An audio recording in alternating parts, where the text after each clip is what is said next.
It was important for me to make a part two of the video I started yesterday. I didn't really get to say everything I wanted to say in that video about people that are lonely or feeling the holiday blues, especially this time of year, the winter blues, the holiday blues, people that have lost significant others through death or divorce or separation.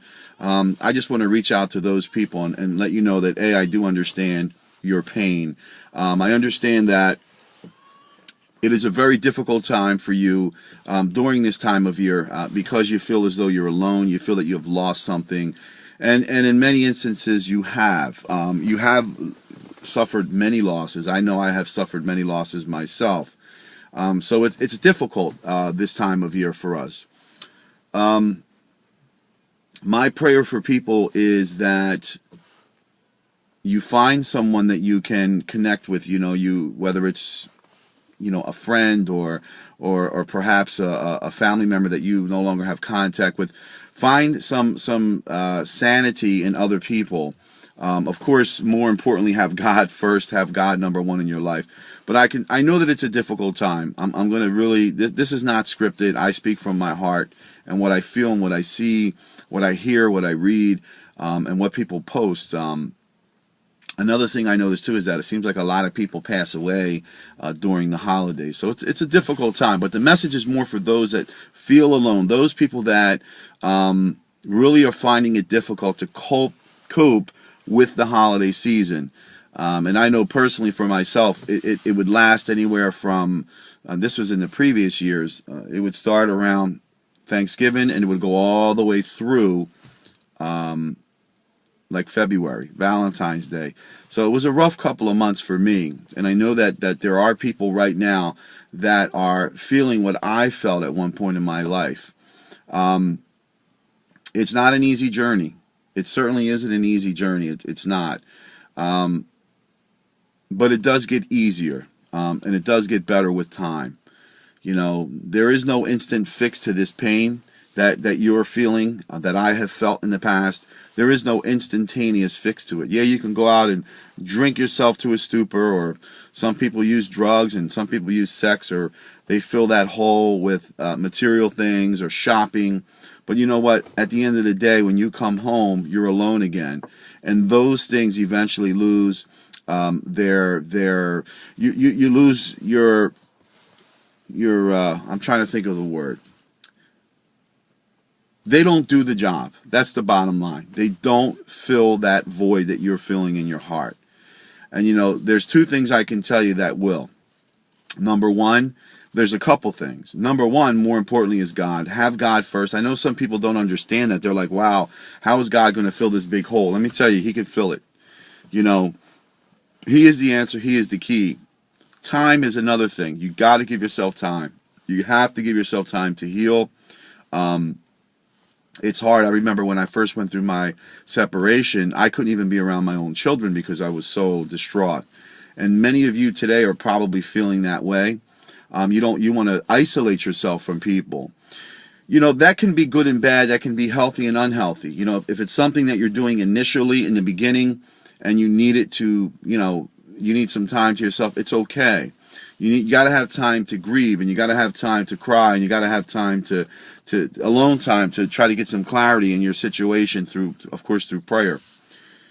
But if you're still in that same position a few years later, or if you stay stagnant in that position too long, that is not good. That is unhealthy. It becomes a problem now. These things affect our lives severely in some cases, but you cannot allow it to run your life. You cannot allow it to stop you from moving forward. That's really what I'm trying to say to you. It's okay to grieve. It's okay to be angry and upset and feel empty. That's normal. I'm not telling you not to feel that way or what have you. I'm simply telling you that there is light at the end of the tunnel. We all have, some tunnels are longer than others. But I think a lot of times too that we prolong our suffering. We, sometimes it's almost like a comfort. As crazy as this statement's going to sound, we almost take a comfort in grieving. We take a comfort in feeling miserable or feeling depressed or sad or lonely. I've been there, but there is happiness because you choose, we're choosing that. We're choosing to feel comfort in that. And I know it sounds crazy, but some people get what I'm saying. But on the flip side of that, you can also choose to be happy. You can choose to embrace joy. You can choose to embrace happiness. And you know what? You have to look, this is the way you have to look at life. Things happen. You know, things happen. And that's really it. And some things and most things, a lot of things are out of our own control. You know, and we have to learn to just accept it. We have to learn to accept it. And that's it. You know, we can't fix everything in our life. You know, God is not going to fix everything in your life. What God is going to do is he's going to use those experiences and those situations to propel you to a different level. He may not always fix it for you because it's not right for you. Not everything can be fixed. You know, God is not going to, and I'm not saying that God can't fix it because he can, but it's not going to benefit you. So God, and I said this on a phone call the other day about when we try to establish our own life, we make our own decisions, we follow our own will. It's like a puzzle. You ever look at one of those puzzles, those 500-piece puzzles, and you put that puzzle together piece by piece, you know? And when you're done, I know this because I lived it. When you're done, you look at this puzzle. It looks nice, but it isn't.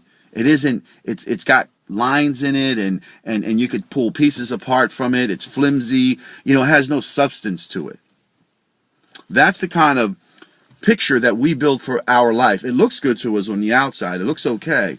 But in reality, it's a bunch of bits and pieces of this and that, and you put it together, and you hope that it sticks. And some people even glue these puzzles, right? And they put them in a frame, and they put them up on the wall.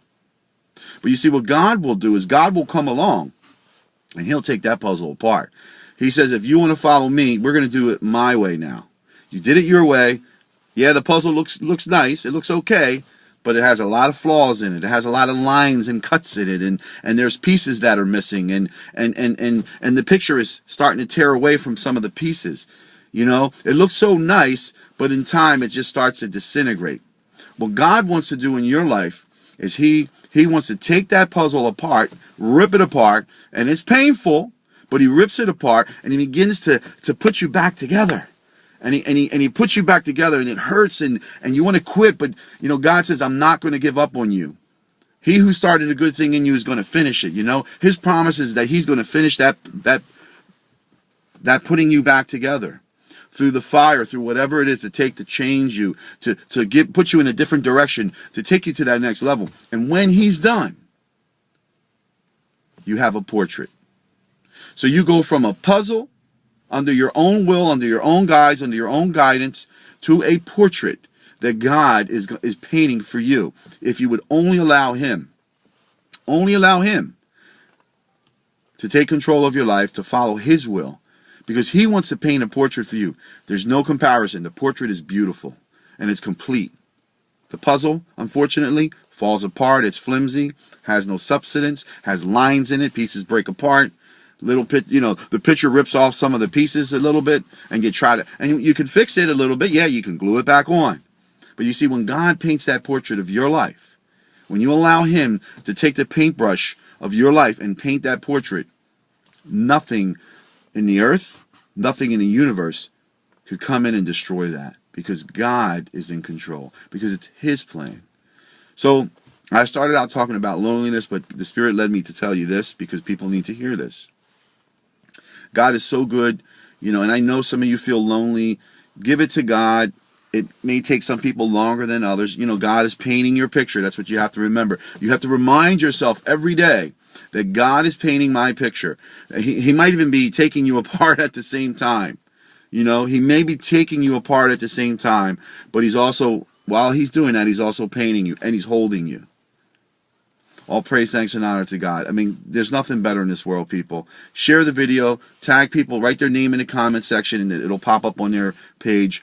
If we're not friends, send me a friend request. Also, remember, if you look down in the comment section, I'm going to put a photo of the daily prayer call we have. It's at 8 p.m. Eastern Standard Time. It is so powerful. So many are being blessed by it. God is so good. Give him an opportunity. Give him a chance in your life. Jesus Christ is the only way. Give him a chance. He will change things in you. He will remove that loneliness. He will remove that sadness, that depression, that anxiety. He'll remove it from you. You just have to allow him to do so. Guys, as I always say, I love you. Put God first. Put God first. I know it's hard, but put him first. And the days you don't feel like putting him first, put him first anyway. And everything you do, by supplication and prayer, make your requests be known to God. Keep him involved in all aspects of your life, even when you don't feel like it. Even when you know you might be doing something that you shouldn't be doing, pray about it and ask God to open up your eyes and your heart to pull you away from that, to steer you in a different direction, to give you the strength to pull away or move away from that situation. People, places, and things. God is good. He loves you. Give him a chance. You'll see. Give him a chance. Have a great day, guys. I hope that this video helped. Take care.